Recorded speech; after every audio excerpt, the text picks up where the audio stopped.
来乡亲啊，咱继续要来讲，最近有一款真侪网红推荐的万灵枪行动电源发生着爆炸意外。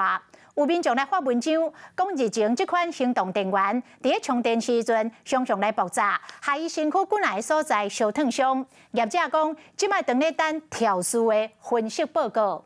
专家来表示，这万能的行动电源内底的锂电池，若是去滴落去烧着，可能会造成电子结构烧倒。这个时阵，若搁充电，就可能会来爆炸。四角形水蓝色的行动电源爆炸了，起一角，内底电路板嘛拢烧甲害了，本来黑色的充电线嘛变黑的。有人伫网络铺文章表示讲，伫去年12月14买一款真侪网红推荐的万能行动电源，平常时利用都无问题，甚至佫推荐予朋友。想要到进前将行动电源插伫插座要充电的时，熊熊煞爆炸。意思讲，伊身躯有几位烧烫伤，甚至讲，若是厝内人赶紧拍火，可能会火烧厝。这消息一日出来，引起真侪人的讨论。针对这点，有一个自称是品牌创办人的网友。写讲已经联络这个用户，并且安排班机要去海外了解真正的原因。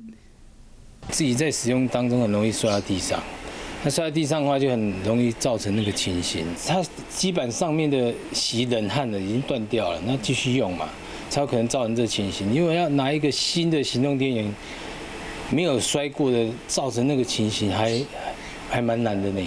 专家分析讲，真有可能是烧到、弄到这个地方内底这个电子结构烧怕电，那收拾嘛有危险。这种东西就你要注意一点，就它本来用个1-2年，它的寿命就已经到极限。如果这个东西你摔过，比如说很严重的摔过，如果它掉下去要好几年，你可能也要考虑说，是不要再用。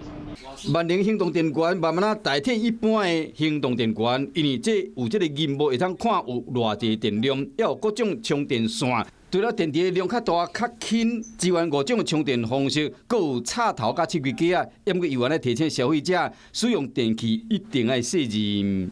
Hello， 我是陈雅玲。想要抢先掌握最及时的新闻资讯吗？赶快订阅、按赞、开启小铃铛，锁定华视新闻 YouTube 频道。